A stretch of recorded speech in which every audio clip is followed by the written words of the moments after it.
최근 방위사업청의 입장 자료를 보면 KF-21의 개발이 완료되면 국내 개발 무장과 해외 무장의 체계 통합을 통해 운용 능력을 최대한 확보하겠다는 의지를 보이고 있습니다. 이런 결정은 모든 가능성을 열어 환경에 유연한 대처를 보여주겠다는 것인데요. 반면 일부 언론에서는 방위사업청이 국산화만 고집해 KF-21의 무장 체계 통합이 늦어져 수출에도 지장을 초래할 우려가 있다며 외산 무장의 도입을 부추기는 기사가 나기도 했습니다. 과연 그럴까요?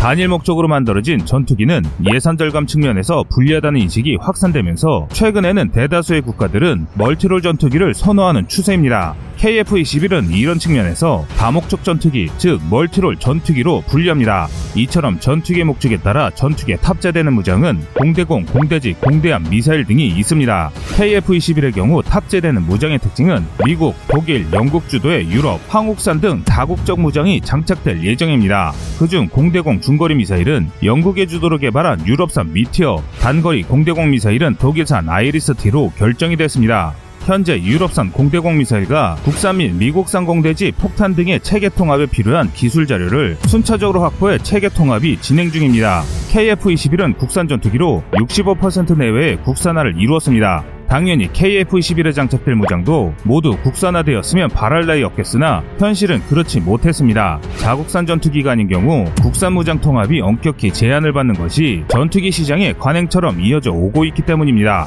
대표적으로 단거리 공대공 유도 미사일은 AIM-9 계열, 아스람, 파이톤5, 아이리스-T 등이 있습니다. KF-21에 통합되는 공대공 미사일은 단거리는 독일 아이리스-T, 중거리는 현존 가장 치명적인 미사일로 불리는 유럽 미티어가 채택됐습니다. 중거리 공대공 미사일로 정해진 유럽 MBDA사의 미티어는 초음속 비행에 효율적인 램제트 엔진의 일종인 덕티드 로켓을 채용했습니다. 또 충돌 및 근접 신관을 탑재하고 있으며 파편 폭발형 탄두를 장착하는 등 현존 치명적인 수준의 성능을 보이는 공대공 미사일입니다. 이 미사일의 사거리는 당연히 기밀입니다. 하지만 100km 이상이라고만 공개했는데 개발사인 MBDA사가 현재 사용하고 있는 미국산 아스람보다 노 이스케이프 존이 3배 더 크다라고 말했던 것을 비춰볼 때 적어도 100에서 300km의 사거리를 보일 것으로 알려져 있습니다. 기존 공대공 미사일에 사용되는 고체 로켓은 연소 출력이 일정하지 않고 연료가 감소할수록 속도가 점점 떨어지는 것이 단점으로 지적되었습니다.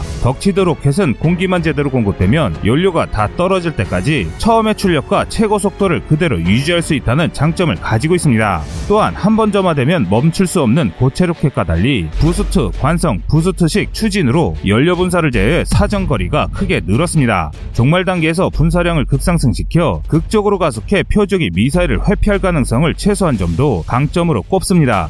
미티어가 탑재되면 한국은 아시아 최초의 미티어 운용국가가 되는 만큼 기대를 모으고 있습니다. 덕분에 KF-21에는 4개의 미사일이 모두 통합될 예정입니다. 이는 KF-21이 국산 플랫폼이란 점 때문에 가능한 일입니다. 반면 단거리 공대공 미사일로 독일의 아이리스-T가 채택된 배경은 미국의 영향이 크게 작용했기 때문인데요. 원래는 AIM-120 암람과 AIM-9 사이드와인더 미국제 미사일을 통합하려 했으나 미국 측에서 수출 허가를 내주지 않자 한국은 영국의 미티어, 독일의 아이리스-T를 통합하는 계약을 체결했습니다. 미련 없이 돌아선 한국의 태도에 당황한 미국은 뒤늦게 AIM-120 암람과 AIM-9 사이드와인더 두 미사일의 통합을 허가했습니다. 아이리스-T를 채택한 데에서는 아쉽다는 지적이 많았습니다. 우선 아이리스-T는 사거리가 25km로 미국 AIM-9X 사이드와인더의 35km, MBDA의 아스람 미사일의 60km에 비해 사거리가 대폭 짧기 때문인데요.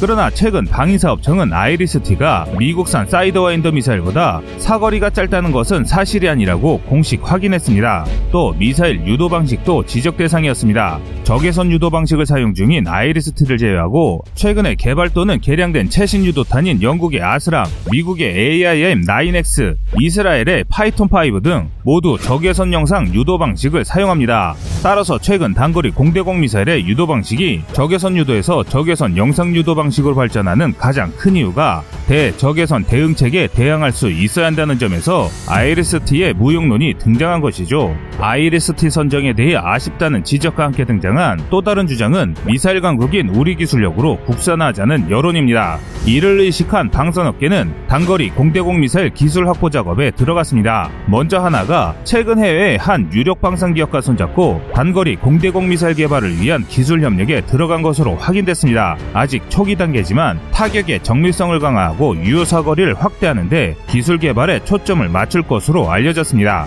KF-21 개발 관계자도 2에서 3년마다 폭약 및 부품을 새로 교체하는 무장의 특성상 해외에서 수입할 경우 운용 유지비가 기하급수적으로 증강한다며 무장 국산화는 비용 감축 면에서도 중요한 의미를 가진다고 거들었습니다. 우리 힘으로 공준전 역량의 핵심인 공대공 미사일을 만든다는 점에서도 기대가 모아집니다. 단거리라고는 하지만 공대공 미사일은 공대지 지대공 미사일에 비해 한층 고도의 기술을 필요로 합니다. 해외 유력 업체와의 제휴를 통해 단거리 공대공 미사일 개발에 성공하면 향후 KF-21의 수출 경쟁력 또한 높아질 것이란 평가입니다. 통상 전투기와 무장은 패키지로 구매하는 경우가 많기 때문인데요. 이로써 단거리 공대공 미사일 IRIS-T는 반짝 등장 이후 사라질 전망입니다. 이에 더해 한국형 미티어로 불리는 중거리 공대공 미사일 개발도 착수한 정황이 포착됐습니다. NVIDIA의 미티어 기술이 융합되어 러시아 지대공 미사일의 기술로 탄생한 천궁의 기술에 한국의 링크-K 기술이 더해지고 국산 지라갈륨 소자 A4C커가 장착될 전망입니다. 이를 뒷받침하듯 올해 2월 국방과학연구소가 발간한 국방과학기술 플러스 248호 53페이지에 중거리 공대공 유도탄 개발 전략이라는 논문에는 미티어를 빼다 박은 CG 그래픽이 게재되었습니다. 이로써 한국이 단거리 공대공 미사일과 중거리 공대공 미사일을 국산하는 계획은 사실로 굳어진 상황입니다.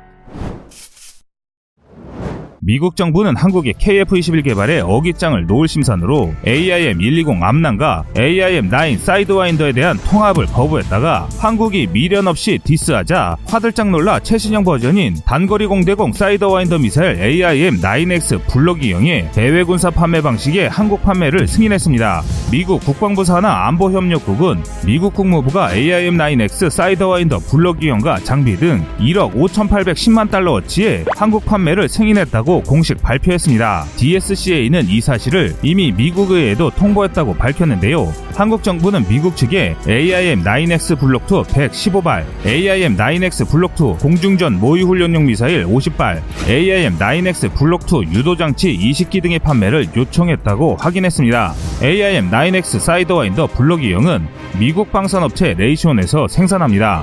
이 미사일은 공대공, 공대지, 지대공 등 세 가지 공격용으로 사용할 수 있다는 점이 큰 강점입니다. 공준전 용도로 이 무기를 장착할 수 있는 전투기는 F-16 파이팅 팰컨부터 시작해 F-21 랩터까지 거의 모든 전투기에 탑재될 만큼 신뢰성이 뛰어납니다. AIM-9X 사이드와인더 계열 단거리 공대공 미사일 중 최신형이자 40여 개국에서 사용 중인 미사일로 가장 널리 쓰이는 미사일입니다. AIM-9X 블록2는 지난 2015년 실전 배치가 시작됐습니다. 무게는 약 85kg, 탄두는 폭발 파편탄이며 사거리는 17km 이상입니다. 이 미사일의 개량된 성능 중 두드러진 것은 데이터링크와 발사 후 레이더 자동 주적 기능이 꼽힙니다. 데이터링크는 LOAL 시계박 교전도 지원합니다. LOAL은 전투기가 미사일을 먼저 쏜 다음 표적을 지정해주는 사격 방식으로 고각으로 발사한 후 표적을 지정하는 사격 방식입니다. 전투기의 노출을 최소화해 생존율을 높이면서 움직이는 표적을 타격할 수 있게 해주는데요. 통상의 공대공 미사일은 발사 전에 표적을 지정해서 쏘면 미사일이 날아가는 방식을 사용하기 때문에 고속으로 움직이는 미사일을 타격할 수가 없습니다. 이에 따라 미국과 소련 등 군사강국들은 수십 킬로미터 떨어진 곳에 있는 적기를 격추할 수 있는 중거리 공대공 미사일 개발에 나섭니다. 그 결과 등장한 무기가 미국제 AIM-120 암남입니다. AIM-120 암남 미사일의 가장 큰 특징은 유도 방식이 다양하다는 점입니다. 발사 초기에는 전투기의 레이더 지령을 받지만 비행 단계에서는 관성 유도 방식으로 적기에 접근합니다. 미국은 AIM-120 암남이 현존하는 가장 강력한 공대공 미사일이라고 소개합니다. 1950년대 공대공 미사일이 처음 등장한 이후 적기가 아군 항공기에 가까이 접근해 공격을 감행하지 못하도록 저지하는 것은 세계 각국 공군의 가장 큰 고민거리였습니다. 사이드와인더를 비롯해 사거리가 수킬로미터에 불과한 단거리 공대공 미사일로는 이 같은 고민을 해소할 수 없었는데요. 그래서 미사일에 내장된 자체 레이더로 적기를 추적해 요격합니다. 덕분에 아군 전투기는 미사일을 발사한 뒤 적기의 반격을 피해 신속하게 전장을 이탈할 수 있어 전투기의 생존율을 높여줍니다. AIM-120 암람 미사일은 A형부터 C4형 초반까지는 사거리가 50에서 65km 수준으로 큰 변화가 없었습니다. C5형부터는 소프트웨어와 연비를 개선해 사거리가 100km를 넘어설 정도로 연장됐습니다. 최신형인 C7형은 전파 방해에 대응하는 능력을 갖췄고 전자기파 공격에도 맞설 수 있도록 전자적 보호 기술이 적용됐습니다. 사거리도 120km에 달할 정도로 늘어나 공대공 전투 능력을 더욱 높였다는 평가를 받습니다. 한편 한국도 한국형 미티어 중거리 공대공 미사일 개발을 추진 중인데요. 빈약한 무장으로 말레이시아 수출전에서 최종 방점을 받지 못하고 있는 FA-50에 한국형 미티어를 장착하면 가성비 최고의 경전투기로 변신하게 됩니다. KF-21에 한국형 미티어 12에서 14발을 장착하고 F-35의 후방을 지원하면서 공중전을 벌이는 일도 곧 현실로 다가올 텐데요. 미티어는 사거리가 길고 목표의 최대 기동성을 발휘할 수 있는 범위인 NEG 또한 길다고 알려져 있습니다.